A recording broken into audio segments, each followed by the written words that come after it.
Hello and welcome to BirthFit. I'm so glad you have decided to take the BirthFit Education Foundations training and to truly learn what it means to serve women, coach women, support women and their families in your community. So thank you for being here and thank you for giving a shit. But literally. All right, so I am Dr. Lindsay Matthews Cantu. Yes, I have an upgraded last name. I got married last year to my wonderful husband, Lance Cantu, and I have decided to change my name. So, Dr. Lindsay Matthews Cantu. All right, and give you a little background on BirthFit. Started as a blog back in 2012, 2013. I filed for the trademark in 2013, so that's when I say we officially got started. But it started as a blog based on my experiences as a birth doula, a chiropractor, and a strength and conditioning CrossFit coach. And yes, BirthFit was born with the idea to put everything that I was doing under one umbrella, all the hats I was wearing in one place. It took off. People from all over the United States and the rest of the world were like, what is this? I'm into this.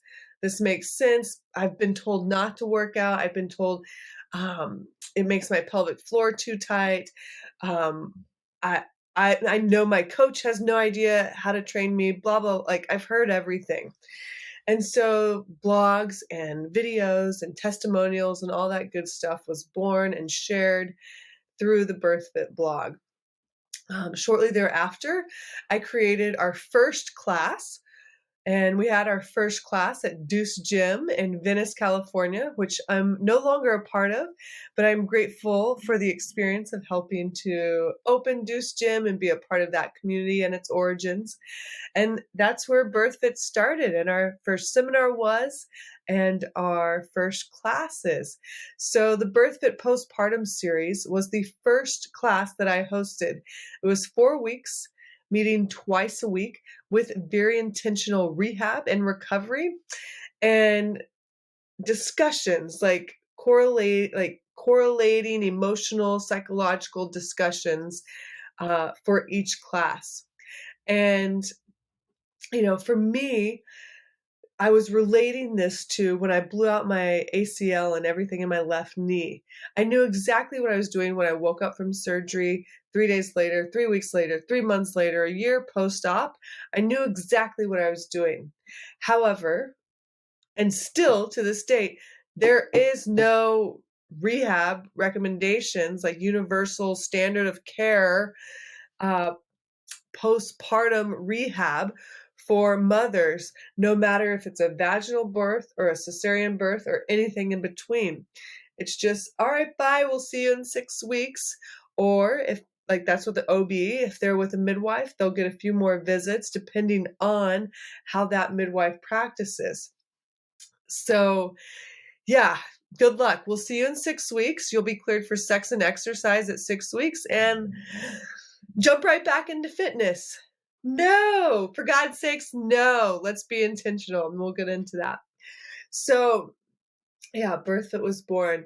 We had our first classes, and out of the BirthFit Postpartum Series, I geeked out on writing the curriculum and the class plans and all the nerdy stuff that me as a coach and a doctor of chiropractic and that I would do. But the most important thing that came out of the BirthFit Postpartum Series was community and connection. Write that down. If you do not put a priority on community and connection in your gym, in your studio, in your practice, no bueno. We as humans are designed by God or whatever you believe in. We have this innate intelligence within us. We are designed to be in connection, to be in community. So It blew my mind, and I was like, "Oh my gosh, I spent all this time writing this rehab, and they don't even care." But really, the mothers would stay after class, they would bond, they would meet up for coffee dates, they would meet up for walks, and oh my god, I love that so, so much. And so that's literally BirthFit took off based on word of mouth referrals, and then chiropractors, coaches, physical therapists from all over of the United States. They wanted to be a part of it. They wanted to teach the classes, and that's how the extension of the BirthFit leaders and coaches, that branch was born. So anybody that wants to be a BirthFit leader or coach must go through this, the BirthFit Education Foundations course. And this is it. This is the foundations. This is all about our methodologies, our philosophies, our origins, kind of who we are and the essence of what we do. So ideally, we answer all that here for you in all the modules and everything beyond.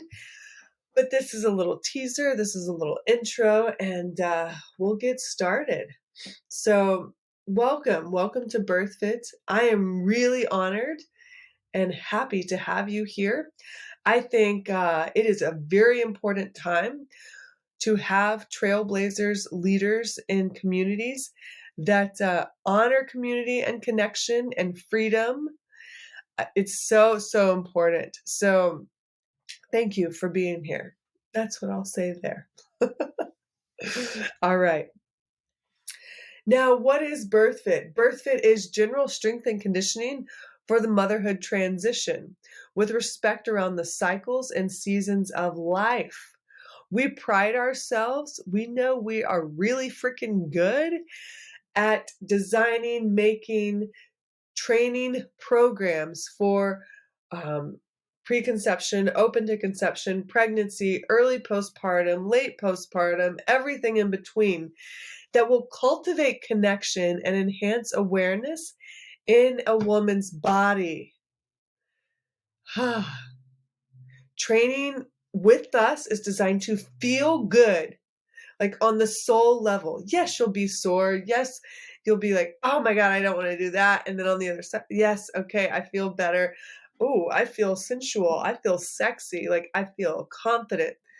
I'm ready to go take on my birth. I want to conceive. I'm open to conception, or I am embracing my postpartum journey. I love learning about my new body so much. That is who we are. That is what we stand for. BirthFit is a lifestyle.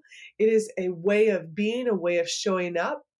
It's not just 30, 45 minutes, 60 minutes in the gym. It is a whole way of life. So, over the last 2 years, we've completely rebranded. So that's what you see here are the different color schemes that we use.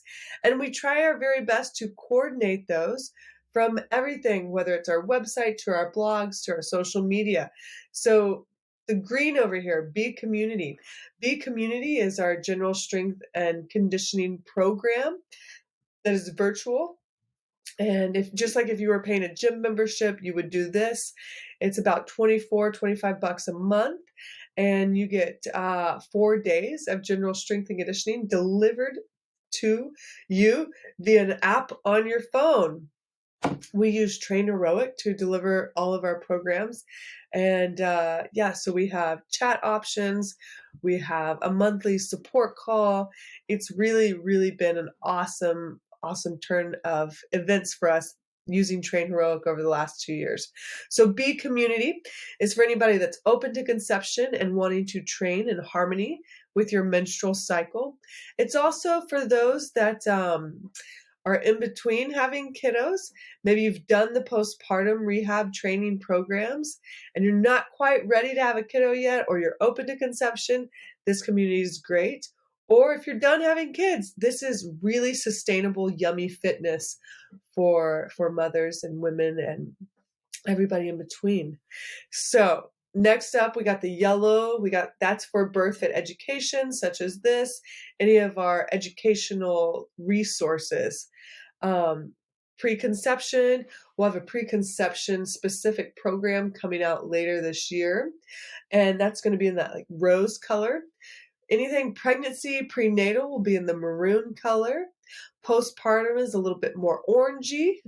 And then resources such as the directory will be in that navy color.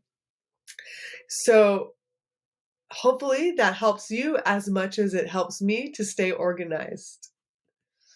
All right, so who the heck am I? What do I do? Why am I here? All right, so I am Dr. Lindsay Matthews Cantu. I am a doctor of chiropractic. I am a birth doula. I'm a strength and conditioning coach. I've been trained in CrossFit level 1, 2, powerlifting, the conjugate method, strongman, running, football. I've taken a ton of CrossFit seminars. I've been trained in functional range conditioning and DNS. Boy, howdy have I been trained in DNS, dynamic neuromuscular stabilization. Exercise 1 and 2, weightlifting, yoga and Pilates. I really, really value DNS. You'll see DNS, you'll see FRC, you'll see CrossFit stuff, mentions, you'll see kind of everything under the sun like has an influence here in BIRTHFIT. And I'm not one to shy away from saying, we would not be here, BIRTHFIT would not be here if it weren't for the trailblazers and, awesome, awesome leaders that came before us, that paved the way before we got here, So we'll get into some of that, but DNS has been amazing. It is, kind of the essence of our core and pelvic floor health. FRC is all about, our joint health. And you'll see both of those and just basic functional movements inside of our BIRTHFIT basics. So yeah, hints at that.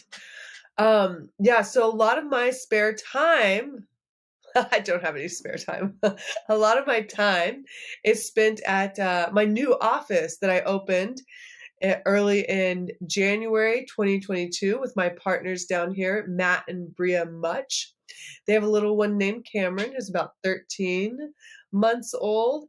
And both Matt and Bria were at the 2018 BIRTHFIT Summit in Austin, Texas. And they've been part of the BIRTHFIT crew for a while. So that's where I spend a lot of my time right now. I'm also a Mercier therapist, which I forgot to mention. So while I am at our office called Willow House, WILLOWHAUS,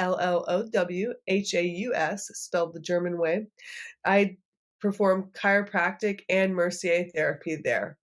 We see everyone under the sun from, a lot of people reach out and find me. They're starting their conception journey or, they're postpartum. They haven't found anybody to help them with their issue or pregnant. They just want to be in optimal health and have an awesome birth. And then, like I say, everyday people, I love that phrase. So that's at Willow House. That's where I spend most of my time.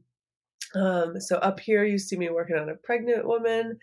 And then down on the left, prenatal training. I don't do a lot of prenatal training live anymore. All that is done virtually via the online programs through BIRTHFIT. And I live in those, like I monitor the chat section and I show up for the support sessions. So if you want to train with me or you have clients that want to train with me, they just got to join the BIRTHFIT training programs. That's where I live. Twice a year, we host a BIRTHFIT coach certification seminar. That's what this picture up here is on the top right. And that's in Katy, Texas at Behemoth Gym right now. We may travel again in the future, who knows? But for my life right now and the season of things, it just needs to stay in Texas and works well with me and what's going on in my life. I don't take on as many doula clients as I once did, but I have I have a special love in my heart for doula clients. This is one of my past births, and this is a second-time mom. She's birthing at home, and yeah, I'm a birth doula, and I love it. It's an honor to be at births. So yeah, that's what I do in my spare time. I don't have any spare time. Who am I kidding? But yeah, if I'm not at the office at Willow House, then I'm probably walking the dog in the hill country and or hanging out with my husband. All right. So before we dive in, like I said, this is a little teaser. This is your appetizer for BirthFit. I want you to, if you have a journal or a piece of paper or whatever, or just to get the wheels going, I want you to think about what is your definition of health? Awkward silence. What is your definition of wellness? What does it mean to be fit? What does fitness mean to you? So just start thinking about those things. There's no right or wrong answer, actually. All right. So, all right, I'm gonna move this over here. Western medicine here in the United States says that health is the absence of disease. The World Health Organization will state that it is a complete state of physical, mental, and social well-being. The CDC has said there's 5 determinants of health, but I could not find a distinguishable way that they measure health. And those 5 determinants of health being genetics, behavior, environment, physical influences, medical care, and social factors. And then as you start to dig a little deeper, you'll find that some countries around the world base health on life expectancy of that country. And right now in the United States, life expectancy is around 77 years old. It's gone down in the last year. Surprise. Surprise, because we've been isolated, out of community, not breathing fresh air, and just doing not smart things. Can't even. um, yes, you will get my opinion throughout this course.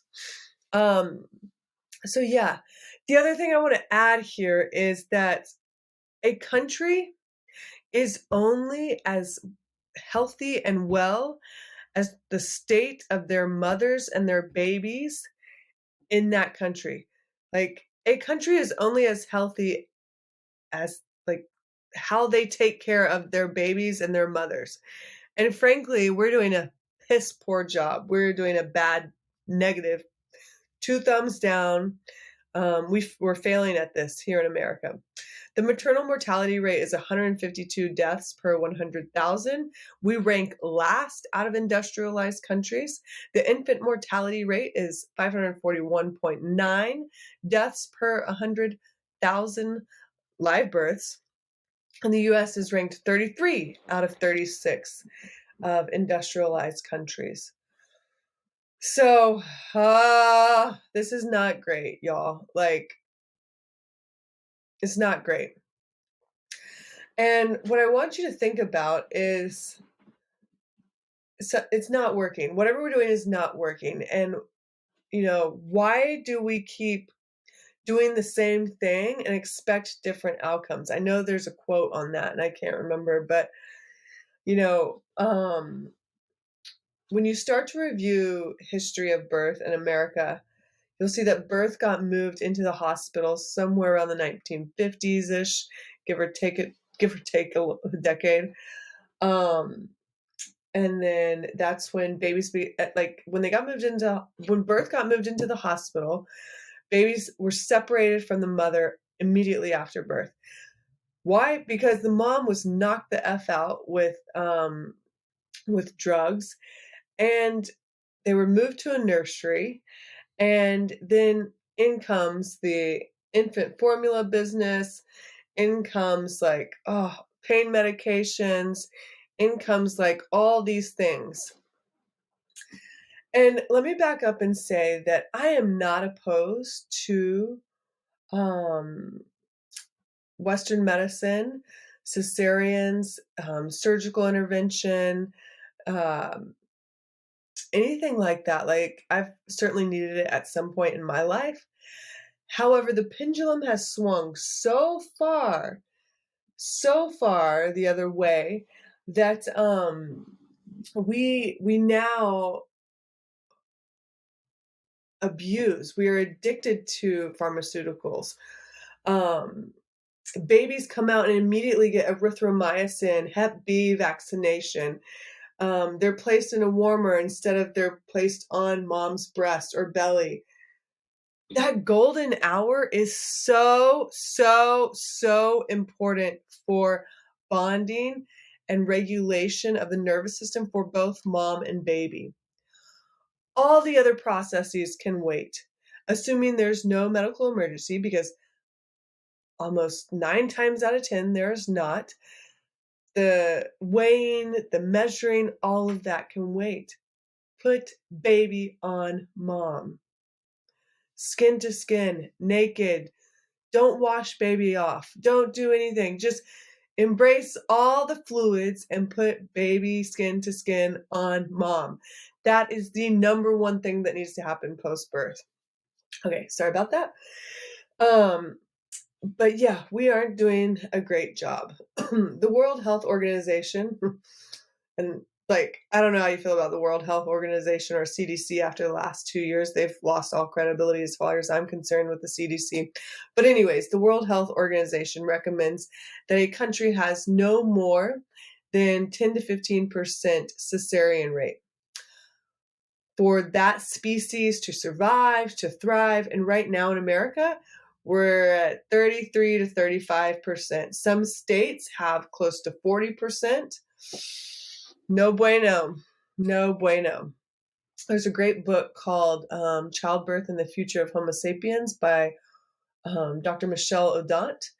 And he discusses how, if we keep having surgical interventions and surgery for birth, we are naturally selecting against our body's system an ability to use oxytocin. Oxytocin is our love hormone, our feel-good hormone, and it shows up in enormous amounts in birth. Pitocin is not the same thing as oxytocin. It is a synthetic version designed to try to mimic it. It is not the same thing. So when we're not, it's basically like, think about it. If you don't use it, you lose it. So the more our species has surgeries to get a baby out, the more we're not using the oxytocin system, the more isolated we become on our phones. Stay safe at home. We're not using our oxytocin system. We have to embrace, we have to give hugs, we have to embrace love and kisses and feel good. And all that shows up, like, that is part of the birth process. That's part of love making. That's part of making the baby. Things that made the baby will get the baby out. So, anyways, America is sick. We've never been sicker. If you've paid any attention to the last year, you realize those that have had issues or obstacles with COVID and or subsequently died with COVID, they had at least 4 comorbidities. If you've been paying attention as well, you realize that obesity is the single most like influencing factor of the severity of COVID. The autism spectrum disorder rates are at an all-time high. Chronic disease, asthma, allergies, just everything, heart disease. They're all at an all-time high. So I don't understand why we keep doing the same thing we've been doing when it's obviously not working and it's obviously getting worse.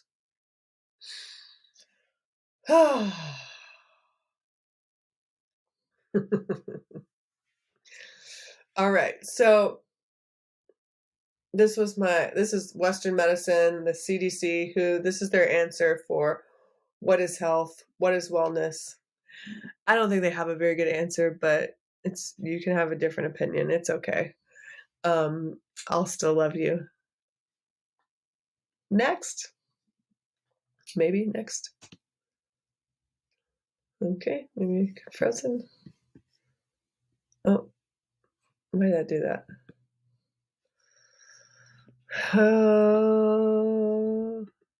Here we go. So CrossFit, the organization. Think whatever you want of CrossFit and the founder, Greg Glassman. But I greatly respect the innovativeness that this guy had. This organization was the first to basically come up with a definition and an evaluation of what is fitness. CrossFit, constantly varied functional movements performed at high intensity. That's the definition of CrossFit. Attempted to basically enhance fitness by delivering the broadest, most general sense of fitness. They still have 3 different standards for evaluating fitness. One of those standards is based on 10 general physical skills. Some are based on training, some are based on practice, and some are based on training and practice. You can read them right there. Cardiovascular, respiratory, endurance, stamina, strength, flexibility, coordination, agility, balance, accuracy, power, and speed. The second evaluation they would use is the Hopper model. Are you able to perform well at any and every task? The unknown. Birth is unknown. And then the 3 metabolic pathways, phosphagen, glycolytic, and oxidative. So if you look at that chart in the top right, you'll see the 3 metabolic pathways, energy pathways, and you'll see basically, the phosphagen is that like sprint pathway, glycolytic is a little bit longer, and then oxidative is that long pathway. Guess what? You need all 3 of those energy pathways for birth. We don't know if birth is going to be 3 hours. We don't know if it's going to be 3 days. We don't know how long pushing is going to be. We don't know any of that. We show up ready, willing, and surrender. CrossFit also discussed the sickness wellness continuum, and this is their model right here. But they talk about all of this in the What is Fitness article in the CrossFit Journal. You can dive into that. Other than that, I would say there's nothing out there that tries to define health and fitness. So here we are, 2 years into I'm just going to say it, a scamdemic. And we have not seen anyone really promote prevention, early treatment, other than frickin' Joe Rogan, So wake up and pay attention to lifestyle, because lifestyle enhances so much and will change the trajectory of your life if you will allow it, including birth. You are not going to change who you are in birth. You're going to birth exactly who you are, as how you show up every day. Your lifestyle is going to influence your birth. All right, so in my opinion, let me see if I can move this. All right, so I truly believe that health is based on the state of our nervous system and how adaptable and resilient we are in this moment. It is a holistic way of being, a physical, mental, and emotional capacity. So it is not just how physically fit we are. If we are, so fit that we can win the CrossFit Games, but how's our mental capacity? How's our emotions? How are we interacting in relationships? How's our cycle? All of that goes into play here. So, what is birth fit? If you take the word apart, birth fit, look up each definition. Birth is an experience, it's the most transformative experience of a woman's life. And fit, like the capacity for readiness of an experience. Like uh, birth fit is physical, mental, and emotional general preparedness for the most transformative experience of a woman's life.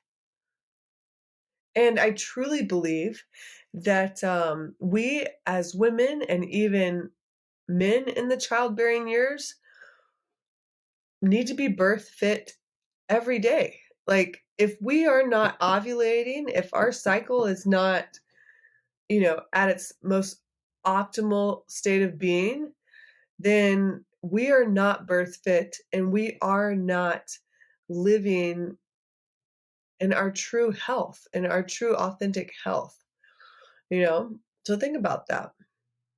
Um, I utilize heart rate in my practice. I utilize it with myself for testing the state of the nervous system.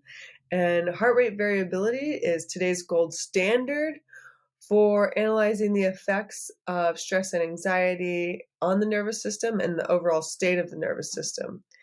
So if somebody tries to use BMI as the gold standard, just walk out their door.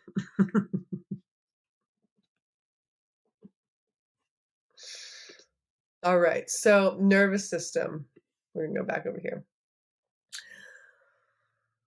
Your nervous system influences everything in your body. Your brain basically goes down into your spinal cord and nerves exit the spine. Just take a look at everything here in this chart. Whew. Thoughts, traumas, toxins, all of that influence your nervous system. Your breath, your sound, your movement influences your nervous system.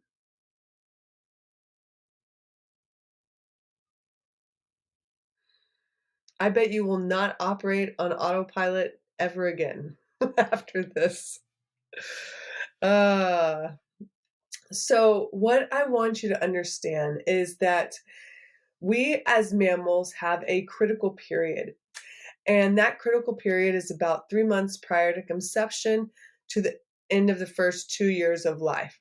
This window of opportunity has the biggest room for growth. Exponential neurodevelopment happens during this time. So, why would we mess with God's great design? I don't know. Why are we putting antibiotics on a fresh-born newborn's eyes? Why are we giving a newborn a Hep B vaccine within the first hours of coming earthside? Why are we wiping off vernix? Why are we putting a baby on a t-shirt or a blanket that's not organic? Why are we not putting baby skin to skin, as I was saying earlier? Mom and baby need that first hour to regulate their nervous systems. They've just gone to this other state of being. Mom's like gone to this alternate brainwave state to bring baby earthside. Baby's traveled down and out through mom, a big freaking tough mudder, if you want to call it that. But they've both gone through a lot to get here. And what do animals do after big events? It's the come down. It's the it's the integration and the grounding.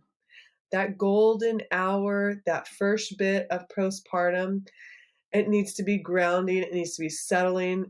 Baby and mom have got to regulate off each other. So, What I want you to understand is a lot of the nervous system is influenced within the first 2 years of life, and specifically within the first couple hours of life. Um, Ooh, get out of here, text. um, so I need you to keep this in mind. The human gut takes somewhere, around 2 to 3 years to fully form. Our nervous system, our gut play key roles in immune health. Keep that in mind. So everything you put in and on your body matters. Everything mom puts in and on her body, whether it's a topical ointment, toxins, thoughts, traumas, baby feels that. Baby is a hitchhiker on mom's nervous system. All right. So, we'll talk about the polyvagal theory a bit more, but this is how I view the nervous system. And the polyvagal theory was created by Dr. Stephen Porges, and it's based on emotions, attachment, communication, self-regulation. Neuroception is the ability to detect safety, danger, or threats. Keep that in mind. Our nervous system lets us know if we are safe or unsafe. How do you think everybody's nervous system has been over the last 2 years with mainstream media constantly, pouring fear down people's throats? It's not been in a very big perceived state of safety. We're designed to be in safety around 80% of the time. The other 20% of the time, is threat. And we're designed to be able to flow back and forth. So uh, our nervous system has developed based on a hierarchy. And this hierarchy started with the parasympathetic, or the most primal rudimentary branch. And so if there was a perceived threat, this was, that freeze, that shock, that shutdown. Or, if safety was happening, then this is that rest, digestion, rejuvenation, orgasm. It's birth, it's having a baby. As we evolved as humans, the sympathetic branch was developed, and this is that fight or flight branch if threat was perceived. This is that mobilization branch. Um, I like to say our sympathetics live in our musculoskeletal system, fight or flight. So if our muscles are constantly tense, that's a perceived state of threat. If our pelvic floor is constantly tight, if we're constantly doing a Kegel, that is not relaxing. Our pelvic floor is designed to tense and relax, just like all the other muscles in our body. If we're in a perceived state of safety, this might look like an awesome workout. It might look like sex. It might look like active labor, or I'm sure, some of you may have a better example. As we evolved as humans, we developed this socialization branch. And this is, that what makes us unique as humans, the communication, the our thoughts. And if there's a perceived state of threat, there's it might look like somebody getting defensive, might look like passive aggressive, manipulation, slander, any of those things. Or if you're able to work it out and it's safe, then you've worked through a good argument, or a discussion. You might even call it then. Play, sensuality, communication is like flowing in that sense. So something to think about. Keep this in mind. Polyvagal theory. It's based on the vagus nerve, or its origins are the vagus nerve. And our goal, Like whenever we're testing HRV, can we upregulate our system and come down? Are we able to, if our toddler darts across the street, are we able to run and grab them? And then can we come and sit down and breathe 5 breaths with them? Can we upregulate our system and can we downregulate our system? Or are we stuck in upregulation? Or are we stuck in downregulation? I've seen people stuck in downregulation as well. But, downregulation on the perceived threat side, just completely shut down. Just something to think about. We're designed to flow back and forth, but obviously spend more time in the perceived safety environment. And, when we do perceive a threat, we work backwards from the most current branch through the next one and then the next one. Like if socialization doesn't work out, then we're going to mobilization. So interesting stuff. Here's another look at the polyvagal theory. And move that over there. This is actually the reverse of that chart we just looked at. So up here would be parasympathetic, sympathetics, socialization. I like on this chart how it says, I am, I can, I can't. Keep that in mind. This is also like the tend and befriend area. And then the red light, yellow light, green light sort of thing. Parasympathetic is the dorsal vagal branch, whereas the socialization down here is the ventral vagal dominance. Interesting. And then actually I really like this chart because you can see where the different innervations are from the vagus nerve. And this is why, in our postpartum programs, you'll see us use like the Corgis ball on the face because that will affect vagal tone. Just sit here and like rub your cheeks. I bet that feels good. But then you can see how the red here corresponds to parasympathetics, the orange right in here. It's pretty fascinating. All right. So healing, health, growth, restoration, that happens in a downregulated state. We are not going to detox our liver, optimally if we are not sleeping and we're worried about somebody coming to get us, none of the kind of restorative physiology happens unless we are in a downregulated state. Birth is not going to happen if there's a perceived threat. Our bodies will direct resources into, okay, shut this down, pay attention to what's going on the outside. And it's so subconscious also. So you may think, oh, okay, I'm good. Like I'm good with vaginal exams. But every time your OB starts coming without permission, hey, I'm going to check you. Like that's not permission. That's saying I'm going to do this. Hey, would it be okay if I did a vaginal exam? Or better yet, do you want a vaginal exam? But if they just come in, I'm going to do a vaginal exam, and you're like, okay, I'm okay with this, sort of. And then everything just shuts down. That's your nervous system.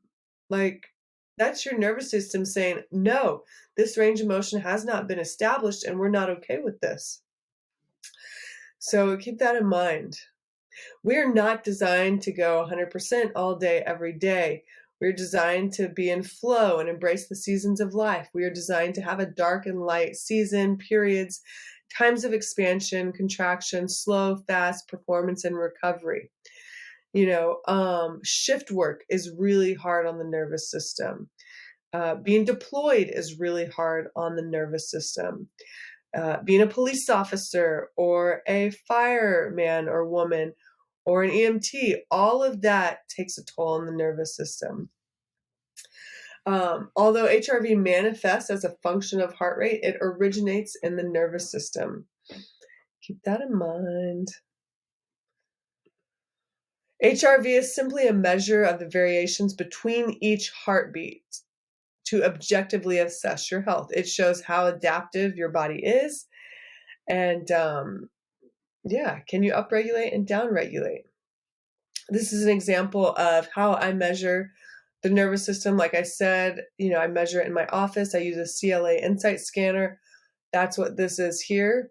We measure HRV. We measure the neurocore, which is neuromuscular exhaustion and fatigue. We measure neurothermal, which is we're looking at temperature regulation and areas of poor or optimal autonomic function.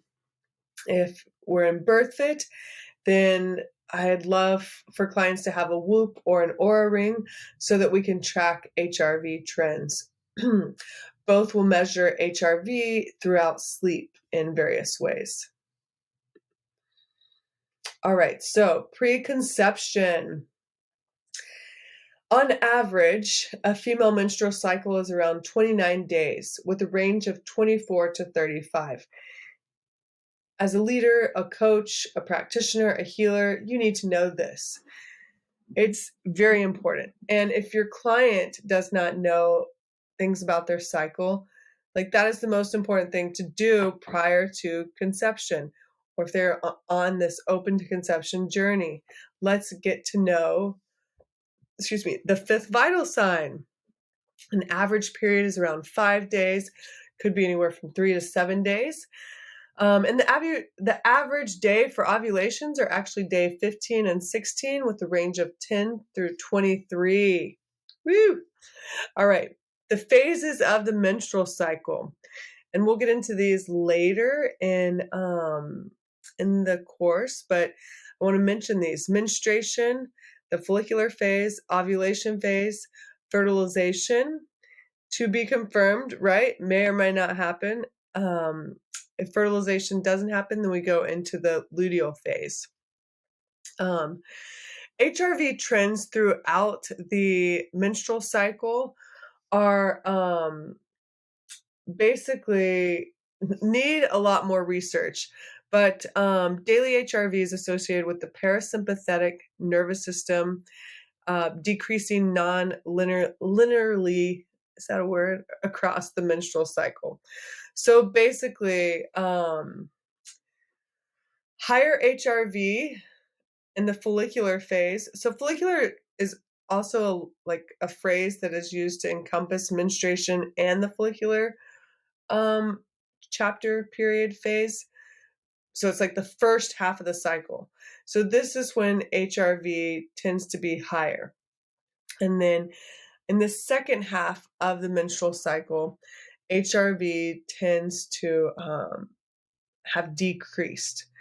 Like I said, a lot more research is needed for this. So if you are training women, if you are working with women, coaching women, whatever you do, pay attention to their cycle.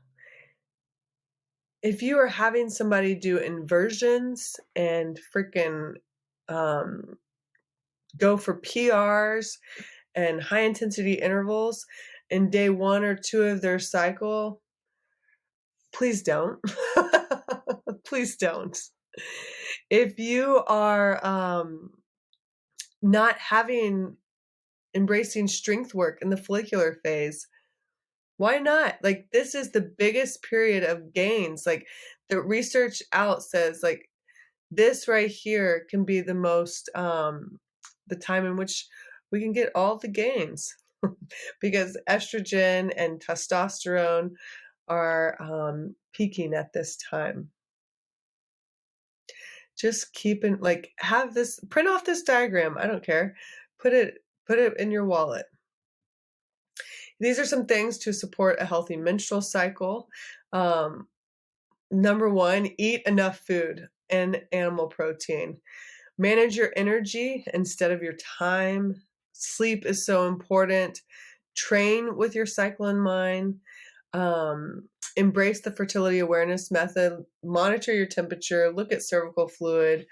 Know the position of your cervix.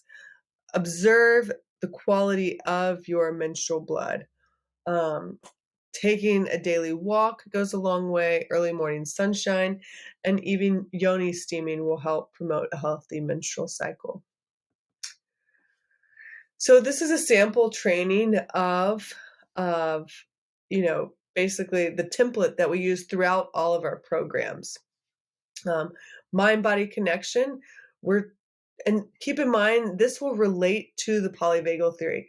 We are starting with the socialization branch. We are having a conversation with our body. We are tapping in and letting our body know it's safe to train. What's our body saying to us? Is our body saying, yes, it's okay to train, or no, today's not the day? Maybe a walk is more appropriate. Then we get into strength and conditioning. This would be more of that sympathetics. We can push ourselves there. We can, kind of like ramp up the intensity. And then we're going to down regulate at the end of training. This is it for everything. Like, yes, what's inside of this will change based on the season of life, but we always start with a mind-body connection, and we always finish with a mind-body reflection. All right, so throughout pregnancy, it has been found that HRV declines each trimester while resting heart rate increases. And this makes sense because we know that cardiac output increases, and that will shift the controls of the nervous system. However, just because it feels harder does not mean exercise is bad for you. Just means you got to train smart. This information was found by Dr. Sean Rowan, who's been a guest speaker within BIRTHFIT community, and the first to really study HRV in relation to pregnancy. And you'll see a little bit more on his work later on. But something to keep in mind. So if you are training a pregnant woman, know that their HRV will decrease per trimester, but look at the trends. Like, does it drastically drop one night? Like, that's something to be more alarming. Have an idea of the global trend, but also like the weekly trends, because you don't want to push somebody if their HRV has significantly dropped, because things that can influence HRV is sleep, stress, alcohol, food, any and everything. Like that's all going to influence HRV and the state of the nervous system. Like we talked about earlier, toxins, thoughts, traumas, all of that will influence the nervous system.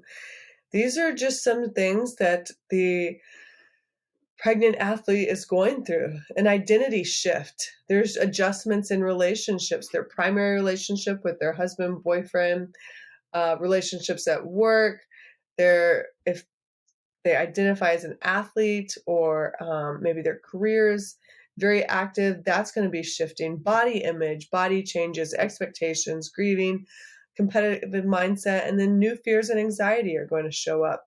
And all of this affects the nervous system. I wanted to put this picture in here because this is an awesome, the body is amazing. And, within BIRTHFIT, we train unilaterally a lot. We embrace tempos. We train in all planes of motion, and we train all energy pathways. But you can see, like right here, Coach Leah has the kettlebell on one side and then switches to the other. And how cool is it that the body adapts and the baby shifts, the muscles adapts.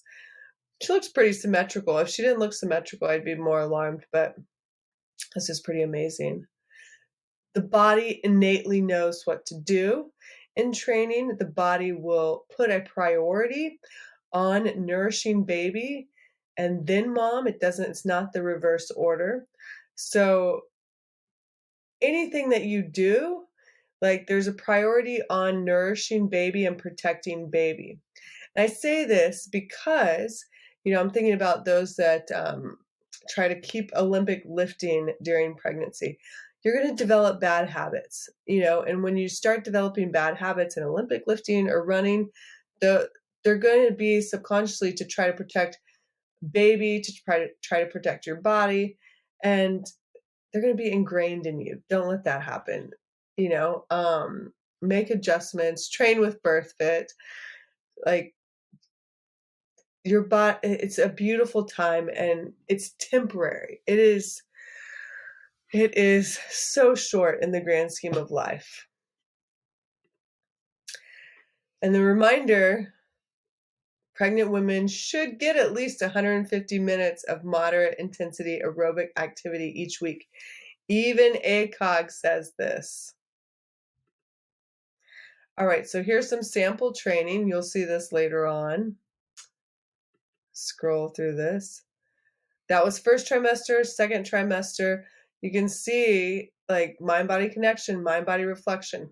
We do focus on upper or lower one day versus another.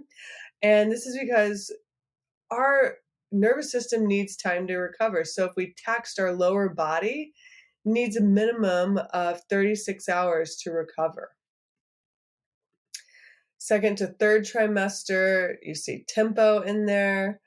And then third trimester starts to tone it down or deload.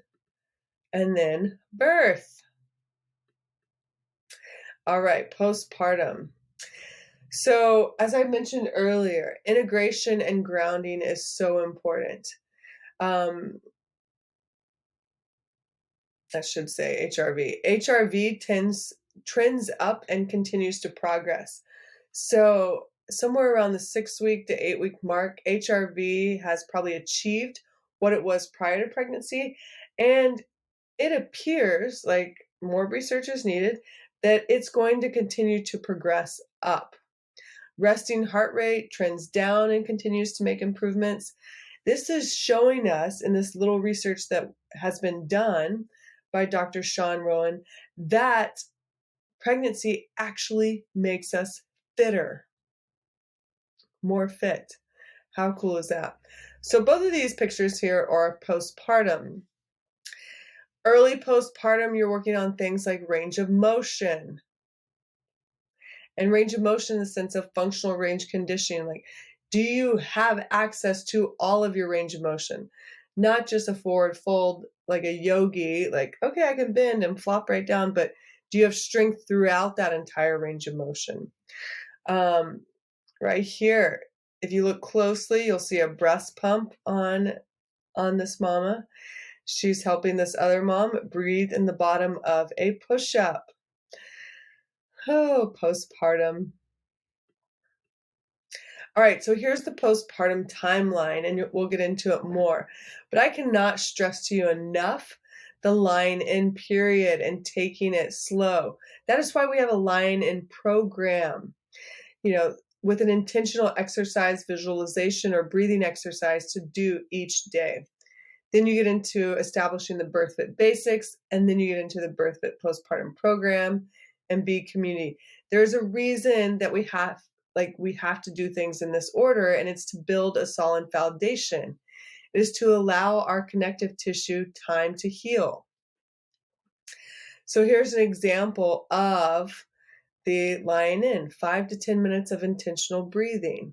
Bring awareness to your everyday movements. Pay attention to your posture.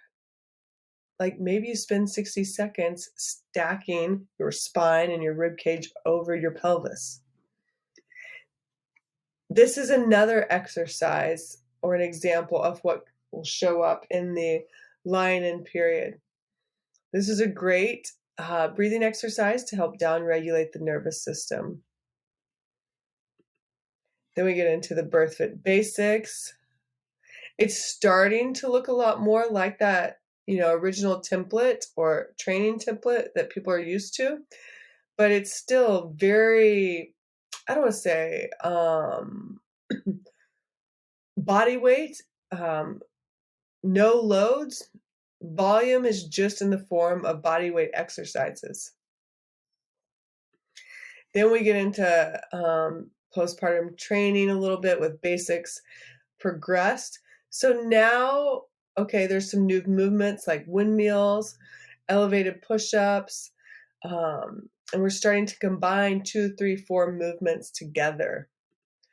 Then postpartum training, and look, now we're focusing. Oh, sorry about that. Now we're focusing on. Let me see if I can. Oh my gosh. Now we are focusing on, a particular body part, lower body.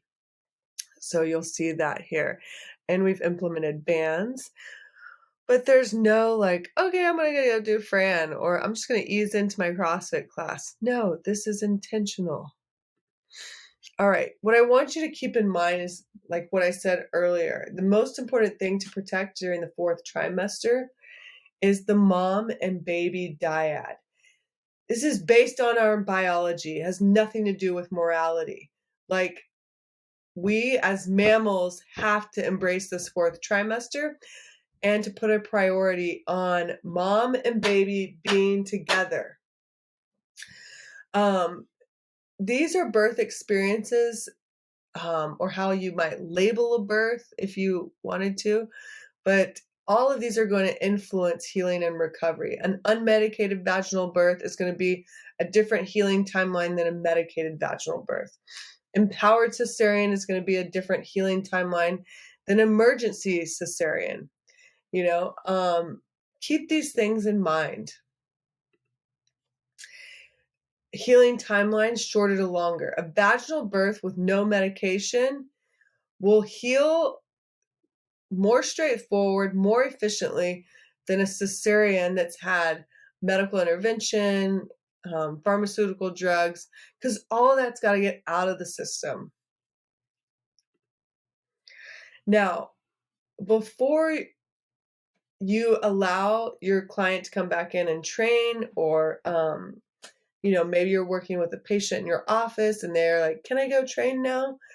Start asking them these questions. You don't have to ask them all. Maybe you pick 5, 6 of these. But this number 1 right here, I love. Like, can you walk for 30 minutes 3 times a week while wearing your baby? Is there any discomfort or bleeding? What's going on there? Talk to me. I also am curious about this stuff. Like, have you experienced or do you have any of this stuff? Headaches, pelvic pain, constipation, pelvic organ prolapse, SPD, did that show up anywhere in your pregnancy? Low back pain, did you have any hemorrhaging or bleeding? How was that after birth? All of this, like, inquire about this. So BIRTHFIT, like I said, is a lifestyle. We're a community that's going to hold you accountable and support you. We are trailblazers, we are leaders, and we are freedom fighters. And like I said, this is a lifestyle. So these are the biggest things that will influence your lifestyle: movement, breath, sleep, connection, hydration, environment, nourishment, and mindset. And yes, all of these will influence your nervous system. At BIRTHFIT, we explore the range of motion of your nervous system.